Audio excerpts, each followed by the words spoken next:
That introduction, I like your attention for one verse from the book of Romans chapter 12. റോമാലേഖനം 12-ാം അധ്യായത്തിലേക്ക് നമുക്ക് നമ്മുടെ ചിന്തയെ ശ്രദ്ധയിലിരിക്കാം. The verse 1 and 2.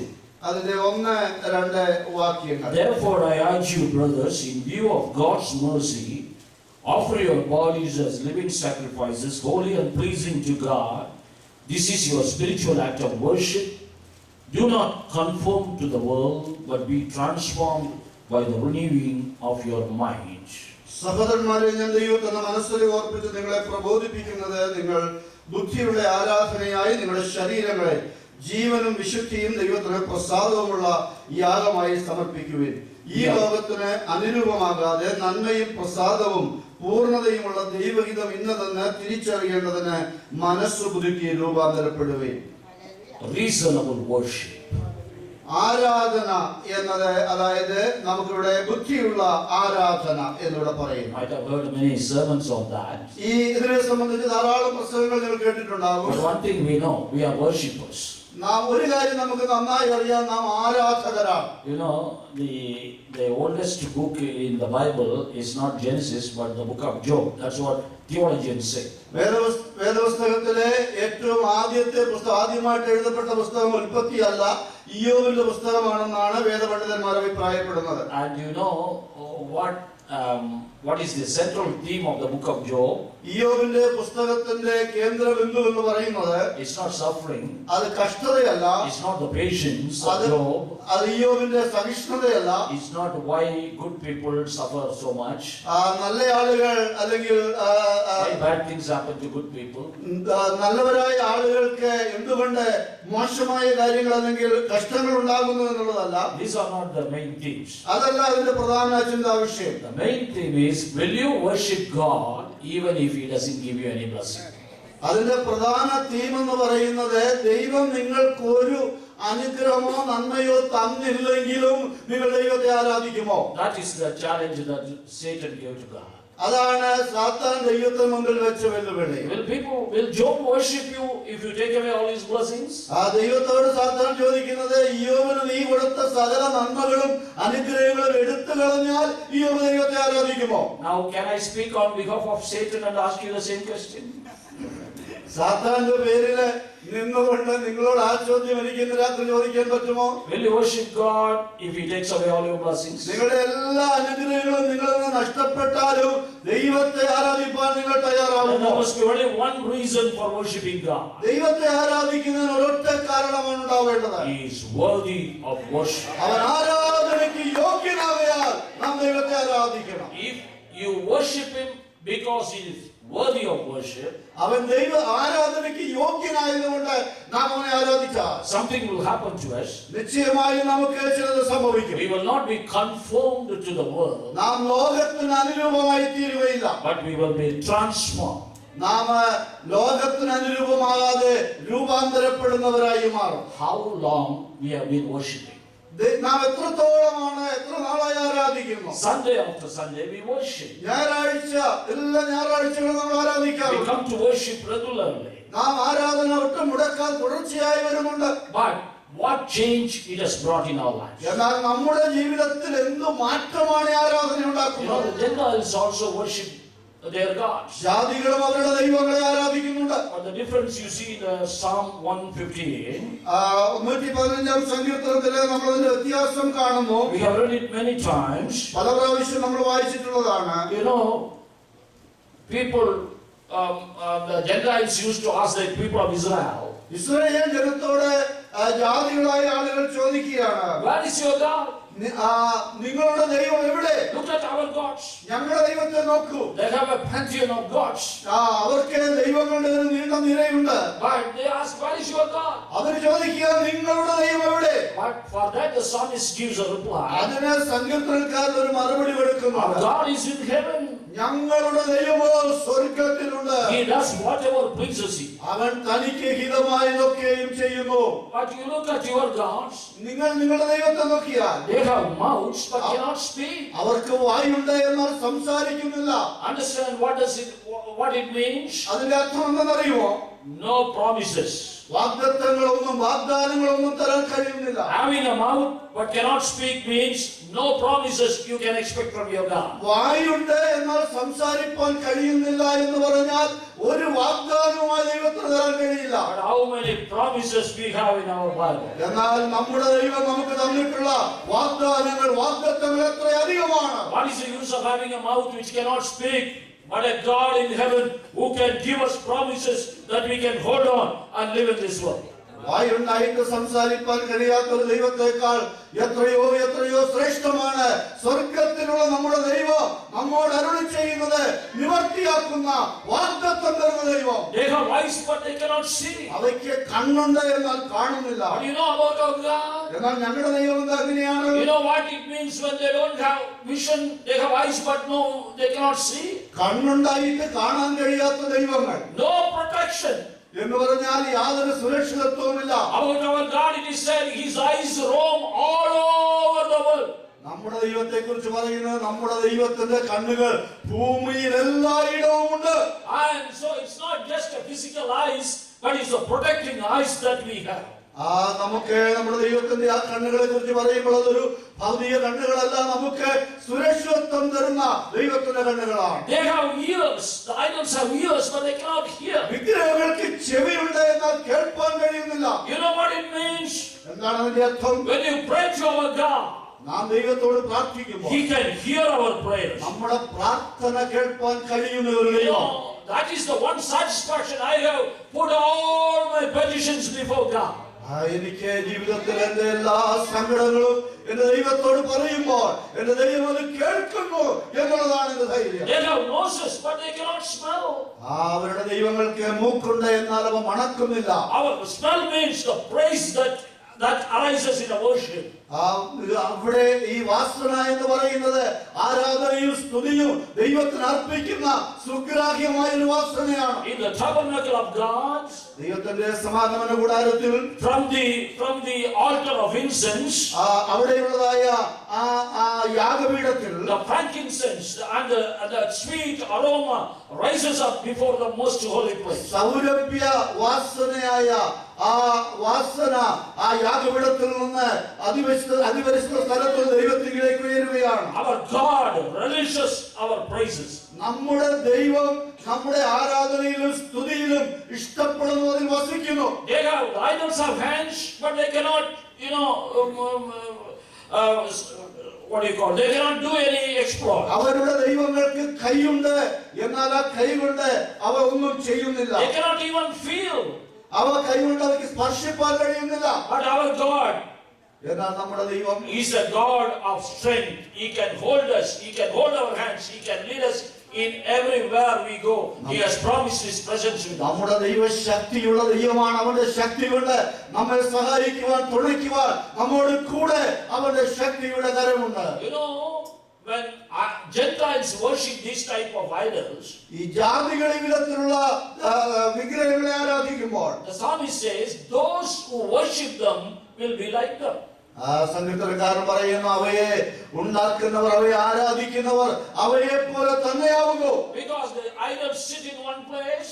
കാരണം വിഗ്രഹം ഒരു സ്ഥലത്ത് ഇരിക്കുകയാണ്. They do not make any progress in life. ആ ജീവിതത്തിൽ യാതൊരു അഭിവൃദ്ധിയും അവയ്ക്കില്ല. Now the question is, ചോദ്യം ഇതാണ്, whom are we worshiping? നാം ആരെയാണ് ആരാധിക്കുന്നത്? If you are really worshiping a God who has ears to hear, who has promises to speak, who has promised protection everywhere, who appreciates our praise and worship, if this God has promised all these things, if we are worshippers, we cannot be sitting idle, we cannot be in the same stage, we have to be transformed, we have to be moving, we have to make progress in our spiritual life. നമ്മുടെ ആത്മീയ ജീവിതത്തിൽ നമുക്ക് protection തരാൻ കഴിയുന്ന ശക്തനായ ഒരു ദൈവം, നമ്മുടെ പ്രാർത്ഥന കേൾക്കുന്ന, വാഗ്ദത്തങ്ങൾ നൽകുന്ന, ദൈനംദിന നമ്മെ നടത്തുന്ന, നമ്മുടെ ഏത് കാര്യങ്ങളും ഇടപെടുന്ന ഒരു ദൈവം ഉയരത്തിലുണ്ടെങ്കിൽ അതല്ലേ ഏറ്റവും വലുത്?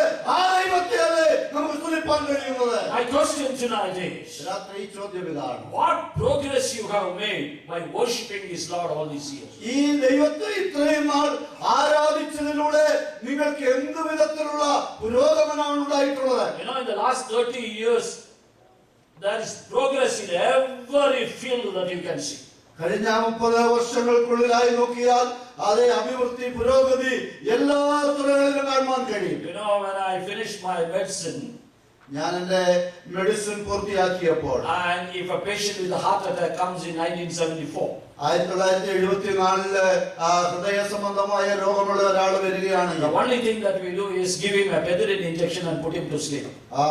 അദ്ദേഹത്തിന് അതിനു വേണ്ടിയുള്ള ഒരു ഇഞ്ചക്ഷൻ കൊടുത്ത് ഉറങ്ങാനായിട്ട് സഹായിക്കുക. അതാണ് ആൾക്കൂടെ അന്ന് ചെയ്യുന്നത്. Either he will get well or he will sleep continuously.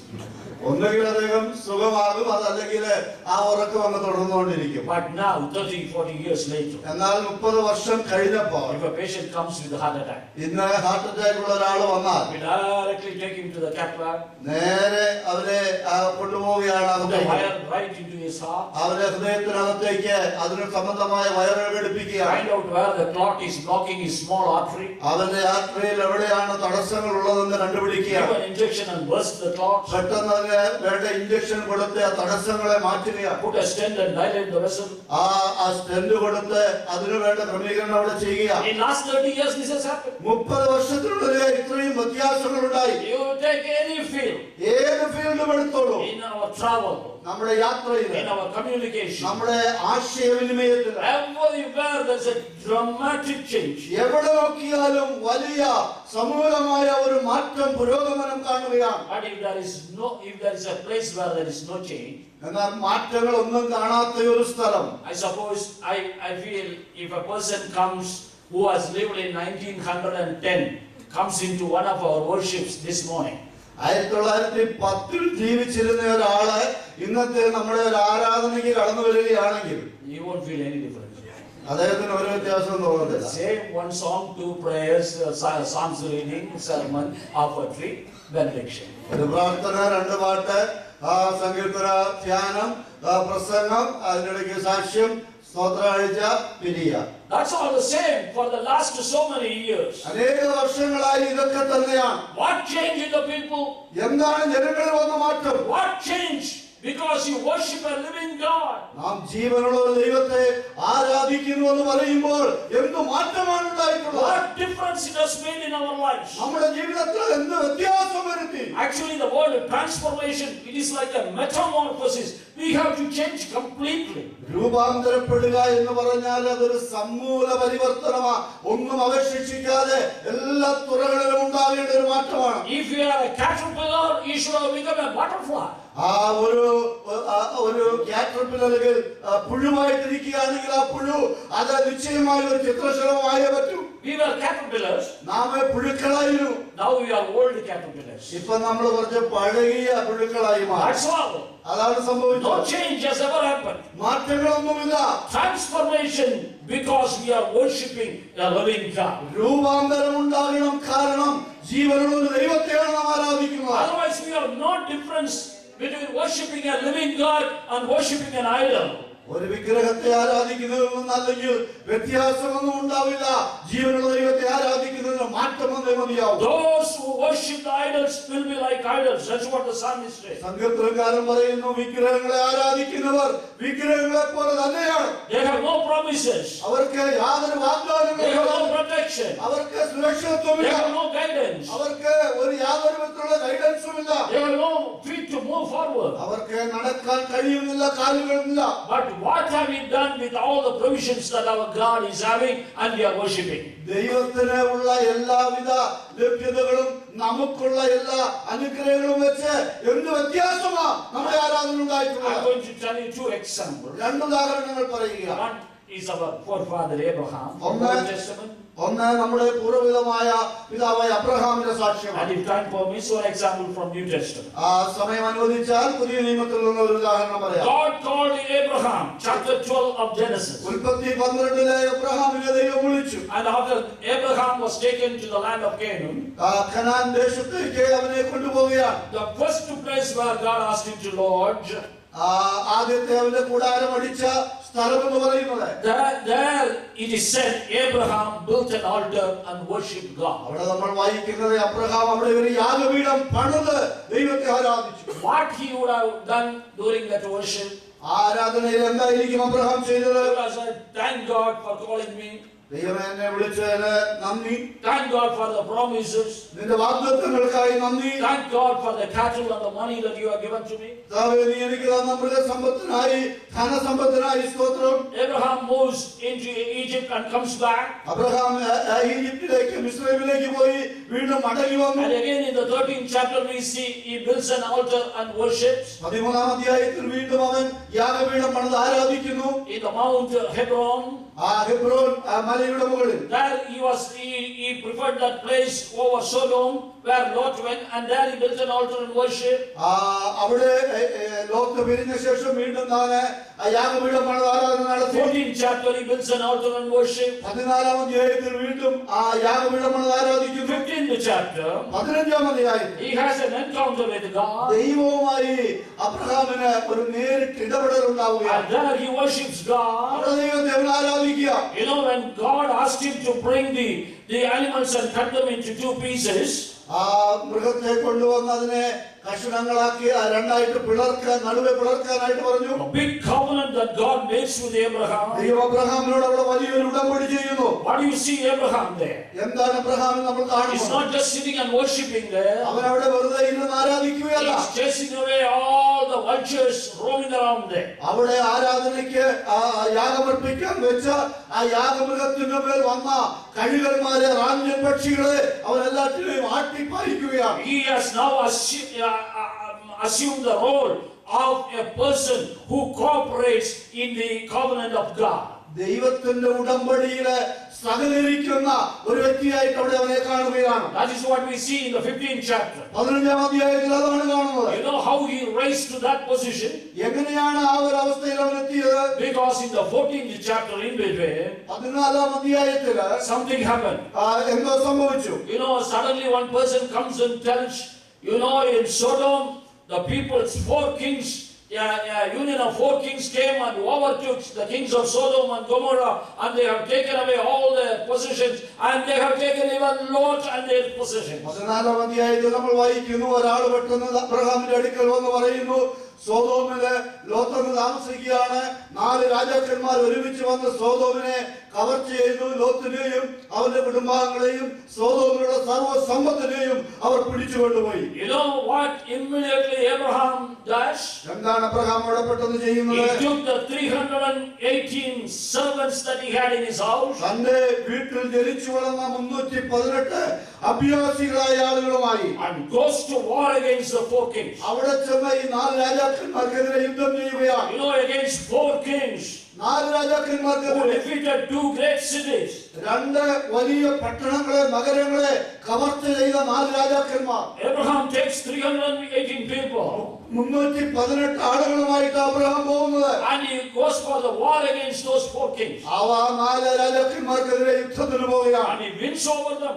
അവരുടെ മേൽ ജയം കൊണ്ടാടി. You know, the worshipper is turning into a warrior. ആരാധകനായ ഒരു മനുഷ്യൻ ഇവിടെ ഇതാ യുദ്ധക്കളത്തില് ഒരു യുദ്ധവീരനായി നിൽക്കുകയാണ്. You know, that's what the Lord wants. അതാണ് ദൈവം ആഗ്രഹിക്കുന്നത്. As you go on worshiping, ദൈവത്തെ നാം ആരാധിക്കുമ്പോൾ God wants you to be a warrior also. ദൈവം നമ്മെ കുറിച്ച് ആഗ്രഹിക്കുന്നത് നാം യുദ്ധം ചെയ്യുന്നവരായി മാറണം. Yesterday I was talking about the spiritual battle. ഇന്നലെ ഞാൻ ആത്മീയ യുദ്ധത്തെ കുറിച്ച് സംസാരിച്ചു. You know, that is God's interest. അത് ദൈവത്തിന്റെ നമ്മെ കുറിച്ചുള്ള താല്പര്യമാണ്. The history of the church is always a history of conflict. സഭയുടെ ചരിത്രം എന്ന് പറയുന്നത് എക്കാലവും സഭ ഒരു സംഘടനത്തിലാണ്. God wants his people to be armies. ദൈവം തന്റെ ജനം ഒരു സൈന്യമായി നിൽക്കണമെന്ന് ആഗ്രഹിക്കുന്നു. He wants to train them for war. അവരെ യുദ്ധം അഭ്യസിപ്പിക്കുന്നത് ദൈവത്തിന്റെ പ്രോഗ്രാമാണ്. You know, if you read Psalm 144, 144 സങ്കീർത്തനം നമ്മൾ നോക്കിയാൽ the first verse says, അതിന്റെ ഒന്നാമത്തെ വാക്യം വായിക്കുന്നത്, Praise be to the Lord my rock who trains my hands for war. എന്റെ പാറയാകുന്ന യഹോവ വാഴ്ത്തപ്പെട്ടവൻ, അവൻ യുദ്ധത്തിന് എന്റെ കൈകളെയും പോരിന് എന്റെ വിരലുകളെയും അഭ്യസിപ്പിക്കുന്നു. Understand, God training his people, his worshippers for war. തന്നെ ആരാധിക്കുന്ന ആരാധകരെ യുദ്ധസജ്ജരാക്കുവാൻ ദൈവം അവർക്ക് പരിശീലനം നൽകുന്നു. And in the same Psalms 9th verse, ആ സങ്കീർത്തനത്തിൽ തന്നെ 9ാമത്തെ വാക്യത്തിൽ he says, I will sing a new song to you on the 10-stringed instrument. I will make music to you. ദൈവമേ, ഞാൻ നിനക്ക് പുതിയൊരു പാട്ട് പാടും, 10 കമ്പിയുള്ള വീണ കൊണ്ട് ഞാൻ നിനക്ക് കീർത്തനം ചെയ്യും. See, he's a worshipper. ഒരു ആരാധകനാണ്. He is a warrior. ആരാധകൻ ഇതാ യുദ്ധം ചെയ്യുന്ന ഒരു പടയാളിയായി His മാറി. hands take instrument and worship God. അവന്റെ കരങ്ങൾ കൊണ്ട് വാദ്യോപകരണങ്ങളാൽ ദൈവത്തിന് ആരാധന അർപ്പിക്കുക. And his hands are being trained to perform. അപ്പോൾ തന്നെ അവന്റെ വിരലുകൾ യുദ്ധത്തിനായി അഭ്യസിക്കപ്പെടുകയാണ്. Brother and sister, പ്രിയ സഹോദരീ we സഹോദരന്മാരെ, have a war. നമുക്കൊരു യുദ്ധമുണ്ട്. We have to wrestle against principalities and powers. നാം അന്ധകാരത്തിലെ ശക്തികൾക്കെതിരെ യുദ്ധം ചെയ്യുന്നവരാണ്.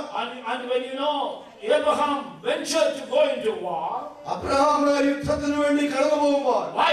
How did he get that courage to go? എങ്ങനെയാണ് ആ ധൈര്യം അവന് ലഭിച്ചത്? Because he was a worshipper. അതിന്റെ കാരണം അവനൊരു ആരാധകനായിരുന്നു. Maybe he worshipped only thanking God. ഒരുപക്ഷേ അവൻ ദൈവത്തിന് നന്ദി മാത്രം അർപ്പിക്കുന്ന ആരാധകനായിരിക്കാം. Maybe he worshipped the singing songs to God. ഒരുപക്ഷേ ദൈവത്തെ പാട്ടുപാടി ആരാധിക്കുകയായിരിക്കും. And now he is getting transformed into a warrior. ഇപ്പോൾ അവന് ഒരു യുദ്ധം ചെയ്യുന്ന ഒരു വലിയ യുദ്ധവീരനായി മാറുകയാണ്. He understands his God. അവൻ തന്റെ ദൈവത്തെ അറിയുകയാണ്. He understands he is Jehovah Nissi. ആ യഹോവ തന്റെ കൊടി എന്ന നിലയിൽ ദൈവത്തെ അറിയുക. He understands whenever there is a need, he can go and fight the evil principles. ഓ ദൈവം എപ്പോഴും തന്റെ ജീവിതത്തിന്റെ പ്രതിസന്ധികളില് ഈ അന്ധകാര ശക്തിക്കെതിരെ യുദ്ധം ചെയ്യാൻ തനിക്ക് കഴിയുമെന്നവരാണ്. Brother, the message comes again and again. സഹോദര, ദൈവമക്കളെ ഇന്ന് രാത്രി വീണ്ടും വീണ്ടും ദൂതനോട് It's വരിക. not time to sit like as if we are in a peace zone. നാം ഇങ്ങനെ അലസരായി ഇരിക്കുവാനല്ല ദൈവം We ആഗ്രഹിക്കുന്നത്. are to be warriors for God. നാം ദൈവത്തിനു വേണ്ടി യുദ്ധവീരരായി നിൽക്കണം. Not that we stop our worship. നമ്മുടെ ആരാധന നിർത്തുകയല്ല, We worship and we turn to warriors. നാം ആരാധിച്ച് ആരാധനയിലൂടെ വീരരായി യുദ്ധവീരരായി We മാറുക. hear the sounds of the battle all over the world. ലോകമെമ്പാട് യുദ്ധത്തിന്റെ ശബ്ദം നാം കേൾക്കുക. And what are we doing here? നാം ഇവിടെ എന്താ ചെയ്യുന്നത്? We have to worship, നാം ആരാധിക്കണം, but we have to be prepared for the war. എന്നാൽ നാം യുദ്ധത്തിനു വേണ്ടി ഒരുങ്ങണം. But the next thing that happens in chapter 14, 14-ാം അധ്യായത്തിൽ സംഭവിക്കുന്ന അടുത്ത കാര്യം, after he won the war, അവൻ യുദ്ധം ജയിച്ചു കഴിഞ്ഞപ്പോൾ Abraham is returning back to his land. Abraham തന്റെ സ്ഥലത്തേക്ക് തിരിച്ചു വരികയാണ്. He would have thought, അവൻ ഇങ്ങനെ വിചാരിക്കുക, oh, I have won the war against 4 kings. 4 രാജാക്കന്മാർക്കെതിരെയുള്ള യുദ്ധം ഞാൻ ജയിച്ചു. And he must have got, he must have really congratulated himself. അവൻ തന്നെത്താനെ ഒരുപക്ഷെങ്കിൽ പ്രശംസിച്ച് കാണും. And immediately something happened. എന്നാൽ വളരെ പെട്ടെന്ന് ഒരു കാര്യം സംഭവിച്ചു. A priest called Melchizedek comes there. അവിടെ മെൽക്കിസദേക്ക് എന്ന ഒരു പുരോഹിതൻ രംഗത്ത് വരികയാണ്. You know about Melchizedek, it is said we don't have any idea about his genealogy. ആ മെൽക്കിസദേക്കിന്റെ ജീവാരംഭത്തെ കുറിച്ച് യാതൊരു പരാമർശങ്ങളുമില്ല. We see him only in the Hebrews book about Melchizedek. There is no genealogy. അബ്രഹാമിനെ കുറിച്ച് മെൽക്കിസദേക്കിനെ കുറിച്ച് എബ്രായ ലേഖനത്തിൽ പറയുമ്പോൾ അവന് ജീവാരംഭവും ജീവാവസാനവും ഇല്ല എന്ന നിലയിലാണ് But പറയുന്നത്. suddenly he appears before Abraham. ഈ അബ്രഹാമിന്റെ മുന്നിൽ വളരെ പെട്ടെന്ന് മെൽക്കിസദേക്ക് പ്രത്യക്ഷനാവുകയാണ്. And this great priest, ഈ വലിയ പുരോഹിതൻ, the king of Salem, Salem രാജാവായ ഈ മെൽക്കിസദേക്ക്, in whose order Jesus Christ came, അവന്റെ ഈ രാജാവിന്റെ അല്ലെങ്കിൽ ഈ മെൽക്കിസദേക്കിന്റെ ക്രമത്തിലാണ് യേശു രംഗപ്രവേശനം ചെയ്തത്. he gives only one sermon. ഒരു പ്രസംഗമേ അവൻ ചെയ്തോളൂ. Just 2 lines. 2 വാചകങ്ങളുള്ള ഒരു പ്രസംഗം. Melchizedek gives a 2-line sermon to Abraham. 2 വാചകങ്ങളുള്ള ഒരു മെസ്സേജാണ് അബ്രഹാമിന് മെൽക്കിസദേക്ക് നൽകുന്നത്. Read it in the verse 18. 18-ാമത്തെ വാക്യത്തിൽ നമ്മൾ വായിക്കും. Melchizedek, king of Salem, brought out bread and wine. He was priest of God Most High. He blessed Abraham, saying, Blessed be Abraham by God, the Most High, creator of heaven and earth, and blessed be God Most High, who delivered your enemies into your hand. സ്വർഗത്തിനും ഭൂമിക്കും നാഥനായി അത്യുന്നതനായ ദൈവത്താൽ Abraham അനുഗ്രഹിക്കപ്പെടുമാറാകട്ടെ. നിന്റെ ശത്രുക്കളെ നിന്റെ കയ്യിൽ ഏൽപ്പിച്ച അത്യുന്നതനായ ദൈവം സ്തുതിക്കപ്പെടുമാറാകട്ടെ. And he gave him bread and wine and went disappeared. അവനെ അബ്രഹാം സകലത്തിലും ദശാംശം കൊടുത്തു. മെൽക്കിസദേക്ക് അബ്രഹാമിന് അപ്പവും വീഞ്ഞും കൊണ്ട് കൊടുത്തു. Then we see him only in Hebrews. അങ്ങനെ അവിടെ നിന്ന് പിന്നെ മെൽക്കിസദേക്കിനെ കുറിച്ച് നമ്മൾ വായിക്കുന്നത് എബ്രായ ലേഖനത്തിൽ മാത്രമാണ്. Just a 2-line sermon. രണ്ട് വരികളുള്ള വാചകങ്ങളുള്ള ഒരു message. Abraham must have been thinking, what is this sermon? Abraham ചിന്തിച്ചു കാണും ഇത് എന്തൊരു പ്രസംഗമാണ്. Suddenly the king of Sodom comes. വളരെ പെട്ടെന്ന് സോദോം രാജാവ് രംഗത്ത് വരുന്നു. He gives him all he promises to Abraham, you take all the gold and silver, all the possessions, but only give me my men. കൊള്ളയായി പിടിച്ചുകൊണ്ടുവന്ന സകലതും സകല സമ്പത്തും എടുത്തുകൊള്ളാൻ Sodom രാജാവ് അബ്രഹാമിനോട് പറയുന്നു. Suddenly probably Abraham remembered what Melchizedek said. ഉടനെ Abraham നിശ്ചയമായി മെൽക്കിസദേക്ക് പറഞ്ഞ കാര്യം ഓർക്കുകയാണ്. This fellow, the king of Sodom, wants to make me rich. ഈ വ്യക്തി, ഈ സോദോം രാജാവ്, ഇവനാണോ എന്നെ സമ്പന്നനാക്കാൻ പോകുന്നത്? I have just received a promise. എനിക്കിപ്പോൾ ഒരു വാഗ്ദത്തം ലഭിച്ചതേ ഉള്ളൂ. Our God who created heaven and earth is going to bless you. ആകാശവും ഭൂമിയും സൃഷ്ടിച്ച ഉന്നതനായ സ്വർഗസ്ഥനായ ദൈവം എന്നെ അനുഗ്രഹിക്കാൻ പോകുന്നു എന്നുള്ള വാഗ്ദത്തം എനിക്ക് ലഭിച്ചു. If God is going to bless you, ദൈവം നിങ്ങളെ അനുഗ്രഹിക്കാൻ തുടങ്ങിയ, and what is that compared to what the king of Sodom can offer? Just peanuts. Sodom രാജാവിന് എന്ത് തരാൻ കഴിയും? കുറച്ച് നിലക്കടല തരാൻ കഴിയും, അതിനപ്പുറത്തൊന്നും തരാൻ പറ്റില്ല. And the second verse that Melchizedek said, രണ്ടാമത്തെ കാര്യം മെൽക്കിസദേക്ക് പറഞ്ഞത്, remember this God delivered you from your enemies. നിന്റെ ശത്രുക്കളെ നിന്റെ കയ്യിൽ ഏൽപ്പിച്ച അത്യുന്നതനായ ദൈവം. It's not your hand. ഇത് നിന്റെ കരമല്ല, It is this God who delivered. അത് നിന്നെ വിടുവിച്ച ദൈവത്തിന്റെ. Don't ever claim any victory for you. നിന്റെ ജീവിതത്തിൽ ഒരു ജയവും സ്വയമായി അവകാശപ്പെടരുത്. And Abraham understood, imbibed the message of Melchizedek on that night. അന്നത്തെ ദിവസം അബ്രഹാം മെൽക്കിസദേക്ക് നൽകിയ ദൂതിന്റെ ഗൗരവം മനസ്സിലാക്കി. If Melchizedek had not come into that picture, മെൽക്കിസദേക്ക് അവിടെ രംഗപ്രവേശം ചെയ്തില്ലെങ്കിൽ Abraham would have thought, what a great warrior I am. Abraham വിചാരിച്ചത് ഞാൻ അത്ര വലിയൊരു ധീര യുദ്ധസേനാനിയാണ്. He would have thought, I deserve all this gold and silver which the king of Sodom gives me. ഈ Sodom രാജാവ് തരുന്നതൊക്കെ നിശ്ചയമായിട്ടും അത് ഞാൻ അർഹനല്ലേ? But you know what Abraham says? Abraham എന്താ പറഞ്ഞത്? I will not buy even a shoelace from you. നിന്റെ നീ വെച്ച് നീട്ടി ഈ സമ്പത്തില് ഒരു ചെരുപ്പിന്റെ വാറ് പോലും എനിക്ക് വേണ്ട. I don't want anybody in the world to say me that you made me rich. ഈ ലോകത്ത് നീ ഉൾപ്പെടെ ഒറ്റ വ്യക്തി പോലും അബ്രഹാമിനെ ഞാൻ സമ്പന്നനാക്കി എന്ന് പറയേണ്ട കാര്യം. My God is sufficient for me. എന്റെ ദൈവം എനിക്ക് സകലത്തിലും മതിയായവനാണ്. You know why this happened? എന്തുകൊണ്ട് അത് സംഭവിച്ചത്? Abraham was a worshipper. Abraham ഒരു ആരാധകനായിരുന്നു. Maybe he started with the kindergarten classes. ഒരുപക്ഷെങ്കിൽ അവരുടെ കിൻഡർഗാർട്ടൻ ക്ലാസ്സിലായിരിക്കും തുടങ്ങിയത്. Like you and me, he only came to worship and praise to God for all the blessings that he received. ഒരുപക്ഷെങ്കിൽ എന്നെയും നിങ്ങളെയും പോലെ അവന് തനിക്ക് ലഭിച്ച അനുഗ്രഹങ്ങൾ നിമിത്തം മാത്രമായിരിക്കാം ഇതുവരെ ആരാധിച്ചത്. But as he was worshiping, he was getting transformed. എന്നാൽ ആരാധന തുടർന്നുകൊണ്ടിരുന്നപ്പോൾ അബ്രഹാമിൽ രൂപാന്തരം വന്നുകൊണ്ടിരുന്നു. Melchizedek gave him bread and wine. മെൽക്കിസദേക്ക് അബ്രഹാമിന് അപ്പവും വീഞ്ഞും കൊടുത്തു. That is, you are tired now after the war. ഈ യുദ്ധം കഴിഞ്ഞ് അബ്രഹാം എന്ന് ക്ഷീണിച്ചു വരികയാണ്. Take this food. ഈ ആഹാരം കഴിക്കുക. Take this food. ഈ ആഹാരം കഴിക്കുക. What you need for today is provided. ഇന്ന് നിനക്ക് എന്താ ആവശ്യം അതിതാ പിടിച്ചോ. What you need for tomorrow is promised. നാളെ നിനക്ക് വേണ്ടത് വാഗ്ദത്തം ചെയ്തിരിക്കുകയാണ്. And when Melchizedek said, Abraham accepted that. അത് മെൽക്കിസദേക്ക് പറഞ്ഞു കൊടുത്തപ്പോൾ അബ്രഹാം സന്തോഷത്തോടെ അത് He സ്വീകരിച്ചു. received the bread and wine. അപ്പവും വീഞ്ഞും സ്വീകരിച്ചു. He gave tithes to Melchizedek. മെൽക്കിസദേക്കിന് നന്ദി പറഞ്ഞു. And he believed on the promises that God will make him rich one day. ദൈവം തന്നെ സമ്പന്നനാക്കുമെന്നുള്ള ആ വലിയ വാഗ്ദത്തത്തിൽ അബ്രഹാം വിശ്വസിച്ചു. A worshipper. നീ ഒരു ആരാധകൻ. A worshipper ഒരു ആരാധകൻ must learn to wholly depend upon God. ദൈവത്തിൽ മാത്രം ആശ്രയിക്കാൻ പഠിക്കണം. That God is sufficient.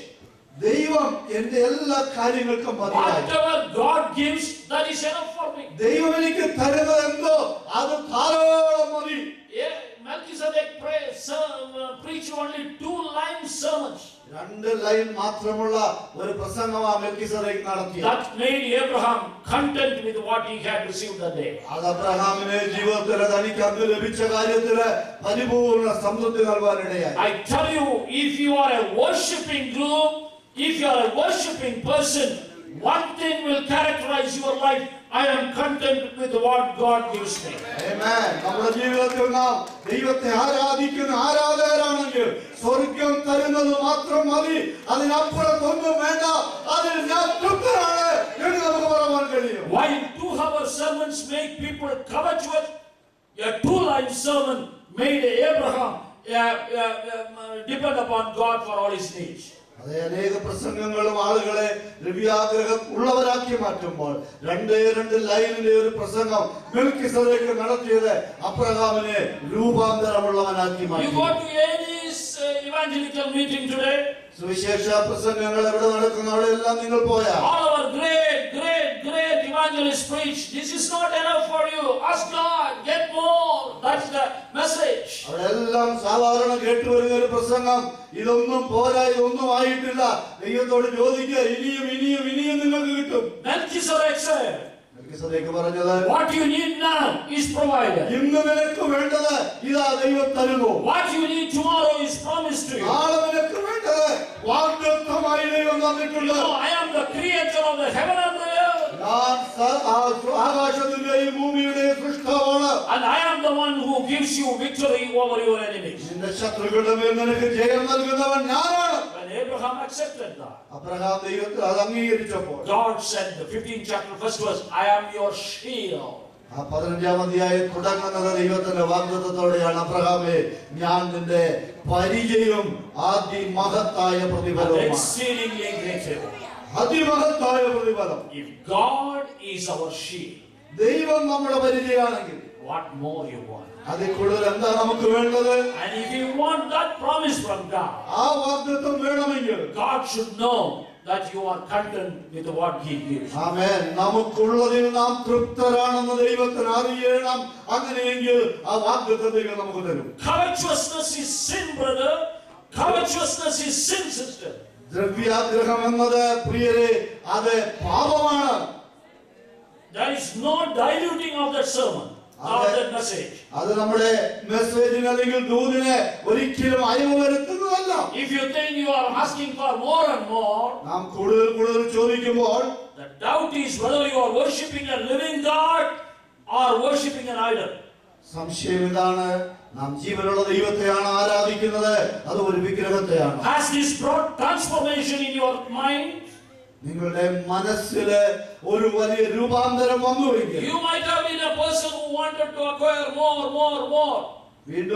വീണ്ടും പ്രാപിപ്പാൻ ഒരുപക്ഷെ നിങ്ങൾക്ക് ചിന്തയുണ്ടായിരുന്നു വരാം. But as you worship, have any change occurred in your thought process?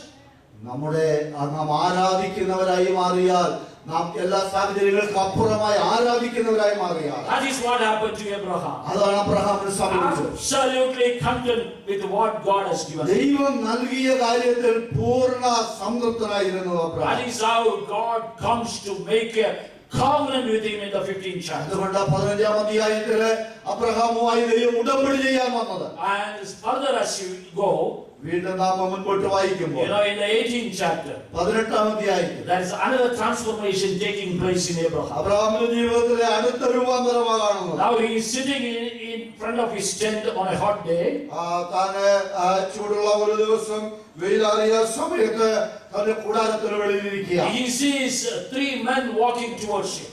തനിക്കെതിരെ 3 സന്ദർശകർ വരുന്നത് താൻ കാണും. And immediately it is written, അവിടെ എഴുതിയിരിക്കുന്നത് ഇങ്ങനെയാണ്, he understood these are not just ordinary men. അബ്രഹാമിന് പെട്ടെന്ന് മനസ്സിലായി ഇത് സാധാരണക്കാരായ ആളുകളല്ല. He immediately went and addressed them as Lord. അവിടെ ചെന്ന് നിലം വരെ കുനിഞ്ഞുകൊണ്ട് അവരെ യജമാനന്മാരെ എന്നാണ് വിളിക്കുന്നത്. That is what I call spiritual sensitivity. അതാണ് ഞാൻ ആത്മീകമായ പ്രകാശനം, ആത്മീകമായി ഗ്രഹിക്കുന്നത് ആ നിലയിലാണ്. You can sit and worship, and even if God passes before you, you may not feel any change. നമുക്ക് ഇരുന്ന് ആരാധിച്ചുകൊണ്ടേയിരിക്കാം. ദൈവം നമ്മുടെ മുൻപിലൂടെ കടന്നുപോയാലും ചിലപ്പോൾ അത് അറിയണമെന്നില്ല. When the blind Bartimaeus heard, ഭർത്തിമായി കുരുടനായ ഭർത്തിമായി കേട്ടു. Jesus of Nazareth is passing by. നസ്രയനായ യേശു കടന്നു പോകുന്നു. He got up, grabbed the chance, threw away his coat and went and fell before Jesus. അവൻ തന്റെ പുതപ്പ് എറിഞ്ഞ് കളഞ്ഞിട്ട് യേശുവിന്റെ പുറകെ ചെല്ലുകയാണ്. If you are a worshipper, ആരാധകനാണെങ്കിൽ the character that you should develop in your life, നമ്മുടെ ജീവിതത്തിൽ നാം വളർത്തിയെടുക്കേണ്ട സ്വഭാവം, you must be spiritually sensitive. ആത്മീയമായി ഗ്രഹിക്കുന്നവരായി നാം മാറണം. You must understand what God is speaking to you. ആ ദൈവം നമ്മോട് എന്താണ് സംസാരിക്കുന്നതെന്ന് നമ്മൾ അറിയണം. You must understand what God wants you to do. നാം എന്ത് ചെയ്യണമെന്ന് ദൈവം ആഗ്രഹിക്കുന്നു എന്ന് ഗ്രഹിക്കണം. You say our God has a mouth and he speaks. You think all the years you worship, he doesn't speak anything to you. ദൈവത്തിന് വായുണ്ട്, ദൈവം സംസാരിക്കുന്ന ദൈവമാണ്. ഈ കഴിഞ്ഞ വർഷങ്ങളെല്ലാം ദൈവത്തെ ആരാധിച്ചിട്ട് ദൈവം ഒന്നും നമ്മോട് സംസാരിച്ചിട്ടില്ല. Has not God spoken to you? ദൈവം നിങ്ങളോട് ഇതുവരെ ഇടപെട്ടിട്ടില്ലേ? I'm sure many of you will say, yes, I want to hear, but I have not heard. നമ്മിൽ പലരും പറയും, എനിക്ക് കേൾക്കണമെന്ന് ആഗ്രഹമുണ്ട്, പക്ഷേ ഇതുവരെ കേട്ടിട്ടില്ല. You know what is God's voice? ദൈവത്തിന്റെ ശബ്ദം എന്തെന്ന് അറിയാമോ? You go to a hospital, നിങ്ങളൊരു ആശുപത്രിയിലേക്ക് ചെന്ന് they will do a test called abdominal scan. Abdominal അടിവയറ്റിലെ അബ്ഡോമൽ സ്കാൻ എന്ന ഒരു ടെസ്റ്റ് അവർ ചെയ്യും. The doctor or the technologist puts an instrument on your tummy. നമ്മുടെ വയറിലെ അടിവയറ്റിലെ ഒരു പ്രത്യേക ഉപകരണം അത് ചെയ്യുന്ന doctor. And then after some time he says your liver is like this, your kidney is like this. അത് നോക്കിയിട്ട് ആ വ്യക്തിക്ക് ഡോക്ടർക്ക് പറയാൻ കഴിയും, നിങ്ങളുടെ കരള് ഈ വിധത്തിലാണ്, കിഡ്നി ഇന്ന നിലയിലാണ്. You know what he does? എന്താ അദ്ദേഹം ചെയ്യുന്നത്? He sends sound waves into your abdomen. നിങ്ങളുടെ ഈ വയറ്റിന് അടിവയറ്റിലേക്ക് സൗണ്ട് ശബ്ദ തരംഗങ്ങളെ വിടുകയാണ്. That is called ultrasound. അതിനാണ് അൾട്രാസൗണ്ട് എന്ന് പറയുന്നത്. You know our ear നമ്മുടെ ചെവി can hear sounds. നമ്മുടെ ചെവിക്ക് ശബ്ദങ്ങൾ കേൾക്കാൻ കഴിയും. But if it goes above a certain frequency, എന്നാൽ ഒരു പരിധിക്ക് നിലവാരത്തിന് അപ്പുറത്തേക്ക് പോയാൽ, more than 20,000 decibels, 20,000 ഡെസിബിൾസിന് അപ്പുറം പോയാൽ you will not hear that. നമുക്കത് കേൾക്കാൻ പറ്റില്ല. If it comes below 20, അത് 20 താഴെ വന്നാൽ you will not hear it. കേൾക്കാൻ പറ്റില്ല. There is a limit to which our ears can hear. നമ്മുടെ ചെവിക്ക് കേൾക്കാൻ കഴിയുന്ന ഒരു പ്രത്യേക നിലവാരമുണ്ട്. But when the instrument is put on your stomach, എന്നാൽ വയറ്റിലെ ഈ ഉപകരണം പിടിപ്പിക്കുമ്പോൾ it senses strong sounds inside your abdomen. നമ്മുടെ അടിവയറ്റിലേക്ക് അത് വളരെ ശക്തമായ ഒരു ശബ്ദ തരംഗത്തെ വിടുകയാണ്. You don't hear any sound. നിങ്ങളുടെ ശബ്ദമൊന്നും കേൾക്കുന്നില്ല. Absolutely no sound in the vicinity. അവിടെ ഒരു ശബ്ദവും കേൾക്കാൻ കഴിയില്ല. But believe me, it is a sound that is going into your abdomen. എന്നാൽ നിങ്ങളുടെ വയറ്റിലേക്ക് വലിയ ശബ്ദ തരംഗമാണ് പോകുന്നത്. And when the sound goes, ആ ശബ്ദം പോകുമ്പോൾ it returns its echoes. അത് അതിന്റെ പ്രതിധ്വനി നൽകുകയാണ്. That is how diseases are found. ആ പ്രതിധ്വനിയിലൂടെയാണ് നിങ്ങളുടെ രോഗം കണ്ടുപിടിക്കുന്നത്. You know, that is God's sound. അതാണ് ദൈവത്തിന്റെ ശബ്ദം എന്ന് You know, പറയുന്നത്. we read in Psalms, his sound breaks the cedar trees. നമ്മുടെ സംഗീതത്തിൽ വായിക്കുന്നുണ്ടല്ലോ, അവന്റെ ശബ്ദം Kadesh മരുവിനെ നടുക്കുന്നുവെന്ന്. Sound of rushing waters. അവന്റെ ശബ്ദം വെള്ളച്ചാട്ടം പോലെ. You know, when it goes inside, അതകത്തേക്ക് പോയാൽ it comes back with a diagnosis. അത് നിശ്ചയമായും രോഗം കണ്ടുപിടിച്ചിട്ടേ ആ ശബ്ദം When വരത്തുള്ളൂ. you are sitting in God's presence, ദൈവസന്നിധിയിൽ നിങ്ങൾ ഇരിക്കുമ്പോൾ you may not hear any voice, നിങ്ങൾ ശബ്ദമൊന്നും കേട്ടൊന്നും വരില്ല. but something tells you there is something wrong in your life. എന്നാൽ നമ്മുടെ ഉള്ളിലെ അന്തരാത്മാവിൽ എന്തോ പറയുന്ന ഒരു ശബ്ദം കേൾക്കുന്നു, എന്തോ പ്രശ്നം നിങ്ങളുടെ അകത്തുണ്ട്. The report comes, your heart is deceitful and desperately wicked. അതിന്റെ റിപ്പോർട്ട് വരുന്നത് നമ്മുടെ ഹൃദയം കപടമുള്ളതാണ്, അത് ദുഷ്ടതയുള്ളതാണെന്നായിരിക്കാം. Something tells you there is something wrong in you. നമ്മിൽ എന്തോ പരാജയമുണ്ട് എന്നൊരു റിസൾട്ട് പറയുക. Understand, it is God speaking to you in his ultrasound. അതെ, ഇന്ന് രാത്രി അറിയുക, സ്വർഗ്ഗത്തിലെ ദൈവം തന്റെ ശബ്ദതരംഗത്തിലൂടെ നമ്മോട് ഇടപെടുകയാണ്. You may not hear, നാം കേട്ടെന്ന് വരില്ല, but it diagnoses your condition. എന്നാൽ നമ്മുടെ അവസ്ഥയെ അവൻ It മനസ്സിലാക്കും. tells what is your problem is. നമ്മുടെ പ്രശ്നം എന്താണെന്ന് അറിയുമോ? For that we must be sensitive. അതിനുവേണ്ടി നാം ശ്രദ്ധയുള്ളവരാകും. You know, sometimes when you hear, as the people, as the two disciples in Emmaus said, our heart was burning when Jesus was talking to them. എമ്മൗസിലേക്ക് പോയ ശിഷ്യന്മാർ പറഞ്ഞതുപോലെ യേശു നമ്മളോട് സംസാരിച്ചുകൊണ്ടിരുന്നപ്പോൾ നമ്മുടെ ഹൃദയം അകത്തെ കത്തിക്കൊണ്ടിരുന്നല്ലോ. When you sit before God's word, something will happen in your life. ദൈവവചനത്തിനു മുൻപാകെ നാം ഇരിക്കുമ്പോൾ ചിലത് സംഭവിക്കും. That is God speaking to you. അത് ദൈവം സംസാരിക്കുന്നതാണ്. Not everything God has not spoken to you. ദൈവം നിങ്ങളോട് സംസാരിച്ചിട്ടില്ലെന്ന് വിചാരിക്കരുത്. If at any time you have felt the burden of sin in your heart, നമ്മുടെ ഹൃദയത്തിൽ പാപത്തിന്റെ ഭാരം നാം എപ്പോഴെങ്കിലും നമുക്ക് അനുഭവിക്കേണ്ടി വന്നിട്ടുണ്ടോ? if at any time you understand that your life is not right with God, നമ്മുടെ ജീവിതം കർത്താവുമായുള്ള ബന്ധത്തിൽ ശരിയല്ലെന്ന് എന്തെങ്കിലും തോന്നലുണ്ടായിട്ടുണ്ടോ? understand it is God speaking to you. അങ്ങനെ ഒരു തോന്നലുണ്ടായെങ്കിൽ അത് ദൈവം സംസാരിക്കുന്നതാണ്. Great scholars and intelligent people and what you call brainy people may give lectures for hours together.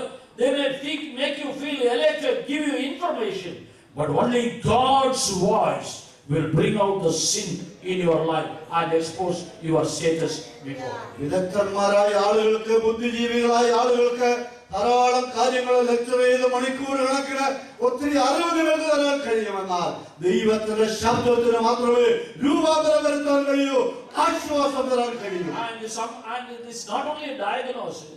അത് നമ്മുടെ പ്രശ്നം കണ്ടുപിടിക്കുക മാത്രമല്ല. You know, sometimes they say you have a big stone in your kidney. കിഡ്നിയില് ഒരു വലിയ കല്ലുണ്ട്. And they will say, come tomorrow. നാളെ വരണം. We will pulverize it. അതിനെ നമ്മളെ ഉടച്ചെടുക്കും. You go to the hospital. ഹോസ്പിറ്റലിൽ പോകുമ്പോൾ You expect the doctor to stand with a wall cap. Doctor ഒരു പിടിച്ചോണ്ടിരിക്കുക. No, he has the same ultrasound. അദ്ദേഹത്തിന് ultrasound തന്നെ He puts it there on your stomach. അതേപോലെ വയറ്റിൽ വെക്കും. You don't hear anything. നിങ്ങളൊന്നും കേൾക്കുകയില്ല. But at the end you will see your stone getting crushed. എന്നാൽ ഒടുവിൽ നിങ്ങളുടെ ആ കിഡ്നി സ്റ്റോൺ ആണെങ്കിൽ അത് തകരുന്ന അല്ലെങ്കിൽ പൊട്ടി ഉടയുന്ന ശബ്ദം മനസ്സിലാക്കും. God's word ദൈവത്തിന്റെ വചനം is a hammer. ദൈവത്തിന്റെ വചനം ഒരു ചുറ്റികയാണ്. Ultrasound is a hammer. Ultrasound എന്ന് പറയുന്നത് ഒരു ചുറ്റിക പോലെയാണ്. However hard your heart may be, നിങ്ങളുടെ ഹൃദയം എത്ര കഠിനമായ, if you are a worshipper, ആരാധകനാണ്, you allow the word of God to sing into your system, ദൈവത്തിന്റെ വചനത്തിന്റെ അകത്തേക്ക് വരാൻ it അനുവദിക്കുക. will expose your shortcomings. അത് നമ്മുടെ ജീവിതത്തിന്റെ ബലഹീനതകളെ വെളിപ്പെടുത്തും. It will also give you a cure. അതിലൂടെ നമുക്ക് സൗഖ്യം തരും. So for that we have to be sensitive. അതിനുവേണ്ടി നാം ശ്രദ്ധയുള്ളവരായിരിക്കണം. Abraham was a worshipper. Abraham ഒരു ആരാധകനായിരുന്നു. When he saw the three men going before his death, മൂന്ന് പേരെ തന്റെ കൂടാരത്തിന് മുന്നിലൂടെ വരുമ്പോൾ he started behaving in a very funny way. വളരെ പ്രത്യേകമായ നിലയിലാണ് അബ്രഹാം അവരെ He went and called them Lord. അവരെ യജമാനന്മാരെ എന്ന് വിളിച്ചു. It is written he bowed down. നിലം വരെ കുനിഞ്ഞു എന്ന് അവിടെ എഴുതിയിരിക്കുന്നു. Actually that is an act of worship. ആരാധനയുടെ ഒരു ഭാഗമാണ്. Only worship only belongs to God. ആരാധന ദൈവത്തിന് മാത്രമുള്ളതാണ്. Means Abraham recognized this is God standing in front of my tent. അബ്രഹാമിന് മനസ്സിലായി, എന്റെ ഈ കൂടാരത്തിന് മുൻപിൽ ദൈവമാണ് വന്ന് He നിൽക്കുന്നത്. worshiped അവൻ ആരാധിച്ചു. and brought them inside. അവരെ അകത്തേക്ക് ക്ഷണിച്ചു. You go and read the passage, Genesis 18 chapter. ഉൽപ്പത്തി 18 അധ്യായം നിങ്ങൾ സമയം പോലെ വായിക്കുക. 99-year-old Abraham. 99 വയസ്സ് He പ്രായമുള്ള runs. അവൻ ഓടുകയാണ്. He moves steadfastly. അവൻ വളരെ വേഗത്തിൽ He പോകുക. orders everybody. എല്ലാവരോടും കൽപ്പന He കൊടുക്കുക. himself goes and selects a better calf. അവൻ തന്നെ പോയി കാര്യങ്ങൾ ക്രമീകരിക്കുക. He is very busy. വളരെ തിരക്കുള്ളവനാണ്. Prepares a meal അവന് ആഹാരം ഉണ്ടാക്കുന്ന and places before the guests. അത് തന്റെ അതിഥികളുടെ മുൻപിൽ വെച്ചു. And when they were eating, അവർ കഴിക്കുമ്പോൾ he stands at a distance അവൻ അല്പം ദൂരം മാറി നിൽക്കുക. with his hands folded തന്റെ കൈകൾ കെട്ടി നിൽക്കുക. and enjoys these people, these guests eating them. തന്റെ അതിഥികൾ ആഹാരം കഴിക്കുന്നത് സന്തോഷത്തോടെ കണ്ടുകൊണ്ട് നിൽക്കുക. That is the type of a servant. അത് ഒരു ദാസ്യ മനോഭാവമാണ്. If you want, you go and read in your home Luke 17 chapter 5th verse down. ലൂക്കോസിന്റെ സുവിശേഷം 17 അധ്യായം 5 മുതലുള്ള വാക്യങ്ങൾ സമയം പോലെ Jesus വായിക്കുക. himself talks about how a servant should be. ഒരു ദാസൻ എങ്ങനെ ആയിരിക്കണമെന്ന് യേശു പറയുന്നുണ്ട്. You know, Abraham worshipped. Abraham ആരാധിച്ചു. He became a sensitive person. അവനെ ശ്രദ്ധിക്കുന്ന ഒരു വ്യക്തിയായി മാറി. And that made him a servant. അതവനെ ഒരു ദാസനാക്കി, ദാസ്യ സ്വഭാവമുള്ളവനാക്കി. Being a servant of God is a promotion. ദൈവത്തിന്റെ ദാസനാകുക എന്ന് പറയുന്നത് ഒരു പ്രൊമോഷനാണ്. Not being a child of God, but being a servant of God is a promotion. ഒരു ദൈവ പൈതല് എന്നല്ല, ഒരു ദൈവദാസൻ എന്നുള്ളത് ദൈവം നൽകുന്ന ഒരു സ്ഥാനക്കയറ്റമാണ്. When you worship, you are promoted to be a servant. ആരാധകനായി മാറുമ്പോൾ, ദൈവത്തെ ആരാധിക്കുമ്പോൾ തന്നെ അങ്ങനെയുള്ളവരെ ദൈവം ഒരു ദാസനാക്കി മാറ്റി. You have the urge not only serve God. ദൈവത്തെ സേവിക്കുക എന്നുള്ളത് മാത്രമല്ല, You want to do the best for God. ദൈവത്തിന് വേണ്ടി ഏറ്റവും മെച്ചമായത് ചെയ്യാൻ You want നമുക്ക് to put താല്പര്യമുണ്ട്. all your best efforts for God. നമ്മുടെ എല്ലാം നല്ല ഏറ്റവും മെച്ചമായതിനെ That is a servant. അതാണ് ഒരു ദാസൻ. Abraham, a worshipper, was transformed as servant at that point. Abraham ഇതാ ഒരു ആരാധകൻ, ഒരു ദാസനായി മാറുകയാണ്. When he remained a faithful servant, ഒരു വിശ്വസ്തനായ ദാസനെ കുറിച്ച് പറഞ്ഞു. he gets the next promotion very fast. വളരെ പെട്ടെന്ന് ഉയർച്ച ലഭിക്കുകയാണ്. God stands there after the meal. ദൈവം ആഹാരം കഴിച്ചിട്ട് അവിടെ നിൽക്കും. He thinks, how can I go without telling Abraham what I am going to do? ഞാൻ ചെയ്യാൻ പോകുന്ന കാര്യം അബ്രഹാമിനോട് പറയാതെ എനിക്ക് എങ്ങനെ പോകാൻ കഴിയും? Jesus said, യേശു പറഞ്ഞു, I don't call you servants anymore. ഞാൻ നിങ്ങളെ ഇനി ദാസന്മാരെ നല്ല വിളിക്കും. I call you my friends. ഞാൻ നിങ്ങളെ എന്റെ സ്നേഹിതരെന്ന് വിളിക്കുക. Because a servant does not know what his master does. കാരണം ഒരു ദാസന് തന്റെ യജമാനൻ എന്താ ചെയ്യുന്നതെന്ന് അറിയില്ല. But a friend knows. എന്നാൽ ഒരു സ്നേഹിതൻ അറിയാം. What Jesus was telling, യേശു പറയുന്നത്, I want to call you friends. ഞാൻ നിങ്ങളെ സ്നേഹിതരെന്ന് വിളിക്കുക. Because I want to share everything in my heart to you. കാരണം എന്റെ ഹൃദയത്തിലുള്ളതെല്ലാം നിങ്ങളുമായി പങ്കുവയ്ക്കാൻ So ഞാൻ God decides to share with Abraham. അബ്രഹാമുമായി ദൈവം പങ്കുവെച്ചത്. You know what promotion Abraham is getting? Abraham ഏത് വിധത്തിലുള്ള കയറ്റമാണ്, സ്ഥാനക്കയറ്റമാണ്? He becomes a friend of God. ദൈവത്തിന്റെ സ്നേഹിതനായി He മാറി. becomes a friend of God. ദൈവത്തിന്റെ സ്നേഹിതനായി മാറി. And when you are a friend of God, ദൈവത്തിന്റെ സ്നേഹിതനായി മാറി. God will reveal the mysteries of the kingdom. ദൈവം തന്റെ രാജ്യത്തിന്റെ മർമ്മങ്ങളെ വെളിപ്പെടുത്തി കൊടുക്കും. God all the time talks mystery, mystery, mystery. പൗലോസ് തന്റെ ലേഖനങ്ങളിൽ ആവർത്തിച്ച് ദൈവിക മർമ്മങ്ങളെ കുറിച്ച് പറയുന്നു. മർമ്മമെന്ന്. You ask him, Mister, what is this mystery? നാം പൗലോസിനോട് ചോദിക്കുക, മിസ്റ്റർ പൗലോസ്, എന്താ ഈ മിസ്റ്ററി? എന്താ ഈ This is what God revealed to me. ദൈവം എനിക്ക് വെളിപ്പെടുത്തി തന്നത്?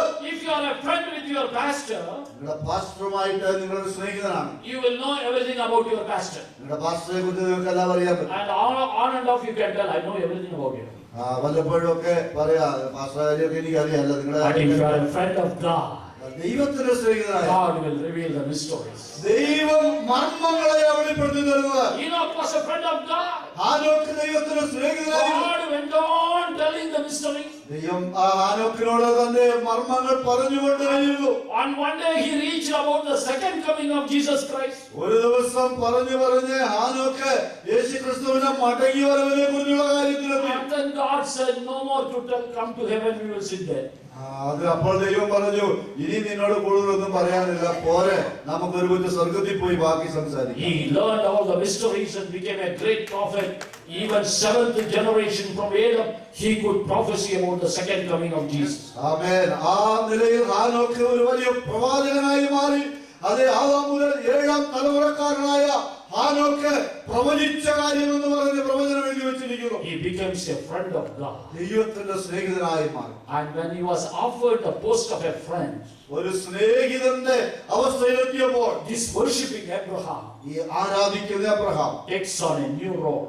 ഒരു പുതിയ തലത്തിലേക്ക് വരികയാണ്. He was not just a friend of God. ദൈവത്തിന്റെ ഒരു സ്നേഹിതൻ മാത്രമല്ല, He was the best. He became the best friend of God. ദൈവത്തിന്റെ ഉറ്റ സ്നേഹിതനായി മാറി. And in Exodus 19:6 we read, പുറപ്പാട് 19:6 നാം വായിക്കുന്നു. God says to the people of Israel, ദൈവം ഇസ്രായേലിനോട് പറയുക, you are a peculiar treasure to me. നിങ്ങൾ എനിക്ക് ഒരു പ്രത്യേക ജാതിയാണ്, ഒരു പ്രത്യേക നിക്ഷേപമാണ്. If they are a peculiar treasure, ഒരു പ്രത്യേക നിക്ഷേപമാണെങ്കിൽ, so what God is going to offer to them? ദൈവം അവർക്ക് എന്താ കൊടുക്കാൻ പോകുന്നത്? God did not say, I will make you an emperor. ദൈവം അവരോട് പറഞ്ഞില്ല, ഞാൻ നിന്നെ ചക്രവർത്തിയാക്കും. God said, I will make you a royal priest. ദൈവം പറഞ്ഞത്, ഞാൻ നിന്നെ രാജകീയ പുരോഹിതവർഗം. Exodus 19:6 says, you are a peculiar treasure to me. I will make you a royal priesthood.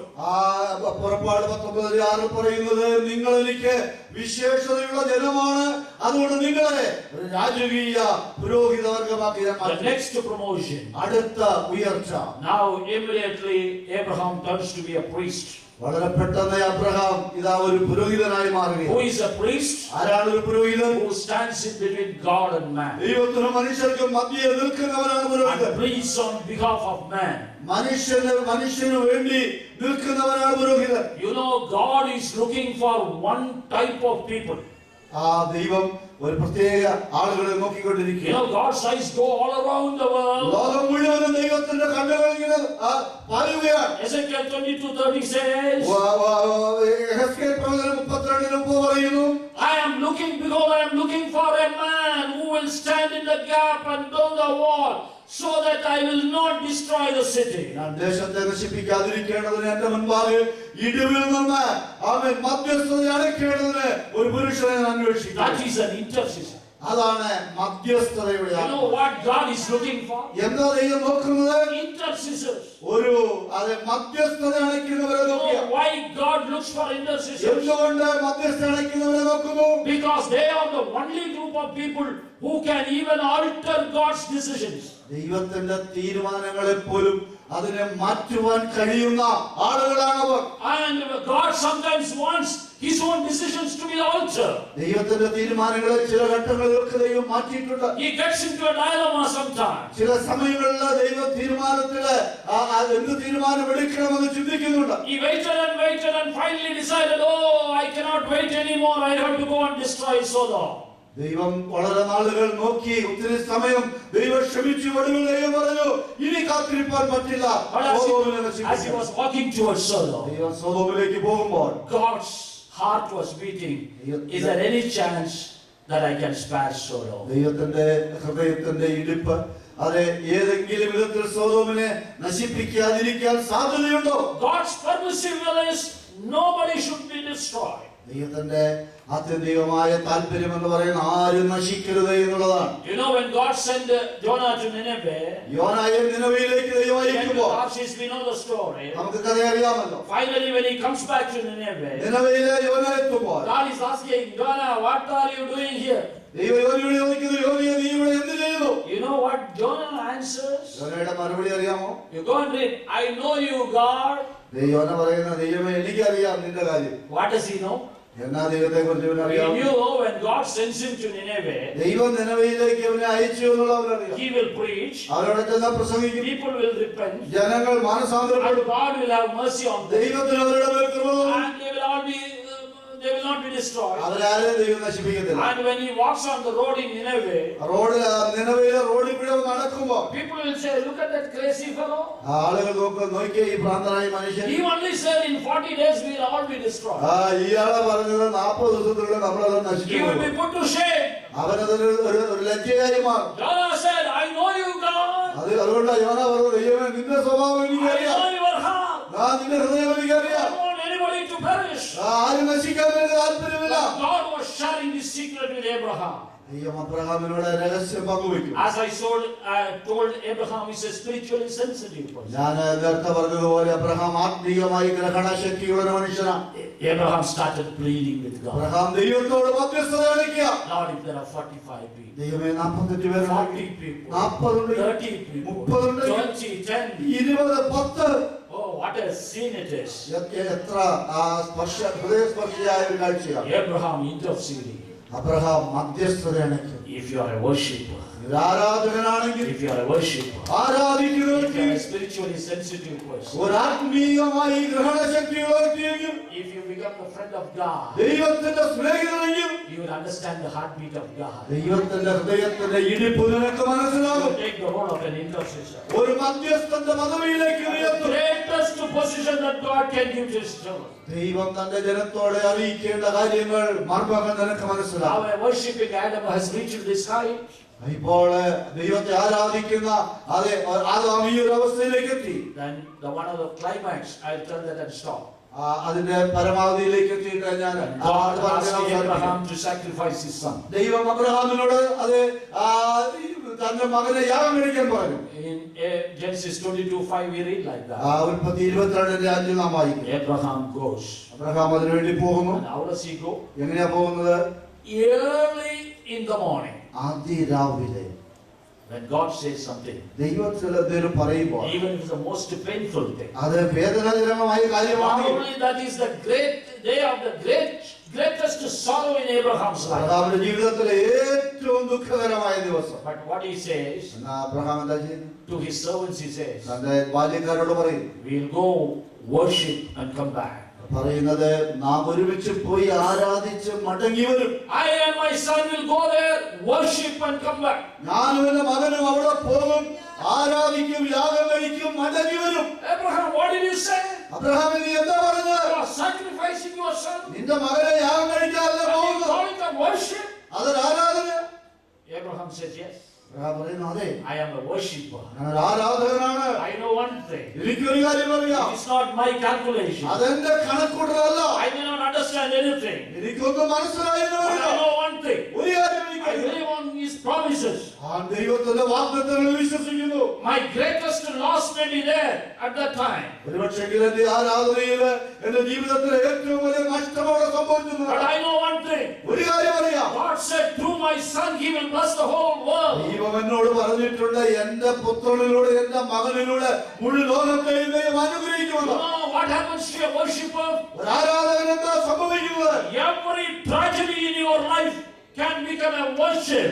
ആമേൻ. ഒരു ആരാധകന്റെ ജീവിതത്തിലെ എല്ലാ ദുഃഖകരമായ അനുഭവങ്ങളും ഒരു ആരാധനയാക്കി മാറ്റാൻ കഴിയും. That is the climax of a worshipper. ഒരു ആരാധകന്റെ ആരാധനയുടെ പൂർണ്ണതയാണ് The more you worship a living God, ജീവനുള്ള ദൈവത്തെ എത്രയധികം ആരാധിക്കുന്നു, even when you pass through the worst of your circumstances in your life, ജീവിതത്തിന്റെ ഏറ്റവും പരിതാപകരമായ ദുഃഖകരമായ അനുഭവത്തിലൂടെ പോയാൽ it is also a worship. അതും ഒരു ആരാധനയാണ്. Because you are worshiping a God who can see, who can speak, who can handle, who can walk, who can give promises and be always with you. കാണാവുന്ന, കേൾക്കാവുന്ന, അറിയുന്ന, സുരക്ഷിതത്വം നൽകുന്ന, അനുഗ്രഹിക്കുന്ന, എല്ലാം ചെയ്തു തരുന്ന ഒരു ദൈവത്തെയാണ് നാം ആരാധിക്കുന്നത്. That is the transformation a worshipper should have. ആരാധകനുണ്ടാവേണ്ട രൂപാന്തരം അതാണ്. Now let me come to this question. ഞാൻ ഈ ചോദ്യത്തിലേക്ക് വരട്ടെ. You have been worshiping. ദൈവത്തെ ആരാധിക്കുന്ന വ്യക്തിയല്ലേ? What transformation? എന്ത് രൂപാന്തരം ഇതുവരെ What ഉണ്ടായി? transformation? എന്ത് രൂപാന്തരം ഉണ്ടായി? Has at any time you have heard the heart throb of God? ദൈവത്തിന്റെ ഹൃദയ സ്പർശന, ഹൃദയത്തിന്റെ ഇടിപ്പെപ്പഴൽ കേട്ടിട്ടുണ്ടോ? Our worshiping has become a ritual. നമ്മുടെ ആരാധന എന്ന് പറയുന്നത് ഒരു ആചാരമായി, കർമ്മമായി മാറിയിട്ടുണ്ടോ? Then there is no difference between worshiping an idol and a living God. അങ്ങനെ വന്നാൽ ജീവനുള്ള ദൈവത്തെ ആരാധിക്കുന്നതും ഒരു വിഗ്രഹത്തെ ആരാധിക്കുന്നതും തമ്മിൽ വ്യത്യാസമില്ല. Start worshiping God. ദൈവത്തെ ആരാധിച്ചു തുടങ്ങ്. Start worshiping God. ദൈവത്തെ ആരാധിക്ക്. Get transformed. രൂപാന്തരത്തിലേക്ക് വരിക. Become a servant. ഒരു ദാസനായി മാറുക. Become a friend. ഒരു സ്നേഹിതനായി Become മാറുക. an intercessor. ഒരു മധ്യസ്ഥത അണിക്കുന്നവനായി Become fully dependent on God ഒടുവിൽ ദൈവത്തിൽ പൂർണ്ണമായി and His ആശ്രയിക്കുക. promises. And His promises. അവന്റെ വാഗ്ദത്തങ്ങൾ വിശ്വസിക്കുക. May God bless you. ദൈവം എല്ലാവരെയും അനുഗ്രഹിക്കുമാറാവട്ടെ.